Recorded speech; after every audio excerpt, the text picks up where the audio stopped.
Hoy nos vamos a meter de lleno a explorar una conexión que, aunque a veces no se ve a simple vista, está siempre ahí, marcando nuestra sociedad, la que existe entre género y violencia. Venga, vamos al lío. La pregunta que lo empieza todo puede parecer muy simple, pero en realidad es la clave de todo. ¿Por qué casi siempre que se habla de violencia estructural aparece la palabra género? ¿Qué es lo que une a estos dos conceptos de una forma tan profunda? Para poder desenredar esa madeja, lo primerísimo es entender una idea que es fundamental. Género y sexo biológico no son lo mismo. El género es una construcción, algo que creamos como sociedad. Y aquí está el meollo de la cuestión. Lo que nos explica esto es que el género no tiene que ver con la biología, sino con cómo la sociedad interpreta esas diferencias físicas.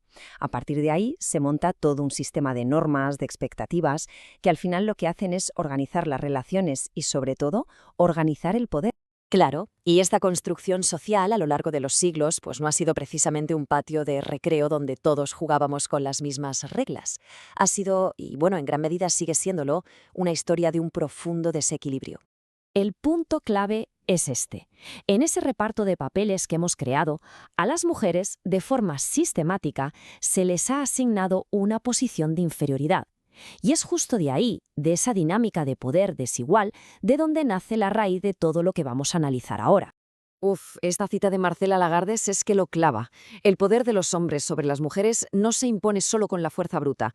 Se impone haciendo que toda la sociedad acepte ciertos valores como si fueran naturales, como si no hubiera otra forma de ser. Y esa es la gran trampa, que la desigualdad se camufla de normalidad, es que las cosas siempre han sido así. A ver, vamos a ver cómo este desequilibrio se ve en la vida real, con datos de México que revelan una contradicción tremenda. En la superficie todo parece correcto. Casi todo el mundo, un 96%, condena que un hombre pegue a una mujer. Perfecto. Pero si rascamos un poquito, de repente un 23% cree que muchas violaciones ocurren porque las mujeres provocan. Ojo, o mirad esto otro, el 88% de los hombres dice que es una violación de derechos humanos negarle un trabajo a una embarazada, pero luego casi una cuarta parte de ellos pediría una prueba de embarazo. O sea, la distancia entre lo que se dice para quedar bien y lo que se piensa de verdad es abismal. Y entonces, ¿cuál es el resultado de toda esta estructura de poder tan desigual y de estas creencias que están ahí escondidas? Pues la respuesta es muy directa y muy dura: la violencia. Este número es un puñetazo. 14. 14 son las mujeres que de media mueren cada día en México, por causas violentas, no al año, no al mes, cada día. Y si el número de antes era duro, este dato es directamente aterrador. 2 de cada 3 de esas muertes violentas no pasan en la calle, a manos de un desconocido. No, ocurren dentro de casa, en el lugar que, se supone, debería ser el más seguro del mundo para cualquiera. Y es que esta violencia casi nunca es algo de un día. El 70% de las mujeres que son agredidas por sus parejas vuelven a sufrir como mínimo otro ataque en menos de un año. Esto no es un accidente, es un patrón, es un ciclo que se alimenta a sí mismo. Y la manifestación más extrema de esta violencia de género tiene un nombre muy concreto: feminicidio.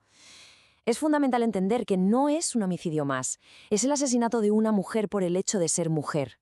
Es la consecuencia final, la más terrible de todo este sistema. Bien, hemos visto la consecuencia, que es terrible, pero para entenderlo de verdad hay que tirar del hilo, irse hasta el principio de todo. ¿Dónde nace este ciclo? La clave para entender el origen es esta: la violencia no es innata, nadie nace violento, es una conducta que se aprende, y se pasa de padres a hijos, de una generación a la siguiente, como si fuera una herencia tóxica.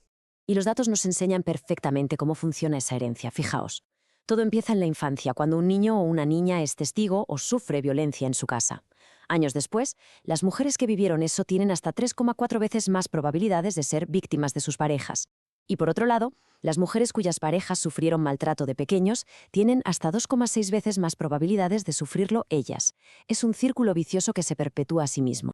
Pero esta herencia no es solo la violencia física, la explícita.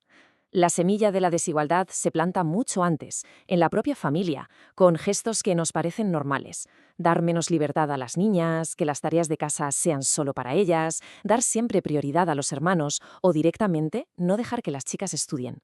Son las primeras lecciones sobre quién tiene el poder y quién tiene que obedecer. Entonces, claro, si todo esto es algo que se aprende, la pregunta es inevitable: ¿se puede también desaprender? ¿Tiene la educación el poder necesario para romper este ciclo de una vez por todas? Y aquí llegamos a un punto crucial: la escuela. El sistema educativo es como un arma de doble filo. Puede ser el sitio donde se refuercen, a veces sin darnos cuenta, todos esos estereotipos que se aprenden en casa, o puede ser la herramienta más potente que tenemos para desmontarlos pieza a pieza.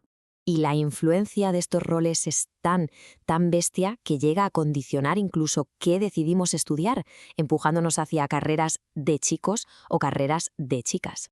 Este gráfico de la educación superior en México lo deja meridianamente claro. La división es casi de tiralíneas. Las mujeres son una mayoría aplastante en áreas como educación o ciencias de la salud, que tradicionalmente se asocian a los cuidados, y los hombres, en cambio, dominan por completo la ingeniería y la tecnología. Esto, desde luego, no es casualidad, es el resultado de pasarse toda una vida escuchando qué se supone que tienes que ser. Como lo resumen perfectamente Castillo y Gamboa en esta cita, es que no se puede negar el papel que ha jugado la educación en todo esto. Lejos de ser un terreno neutral, muchas veces ha sido cómplice. Ha ayudado a reproducir estos modelos de desigualdad y de jerarquía entre hombres y mujeres. Y todo esto nos deja con una última reflexión que es quizás la más importante de todas. Si hemos visto que la escuela puede ser un lugar donde se enseña a ser desigual, ¿no podría ser también el laboratorio donde aprendamos precisamente a construir una sociedad que no necesite esa desigualdad para funcionar?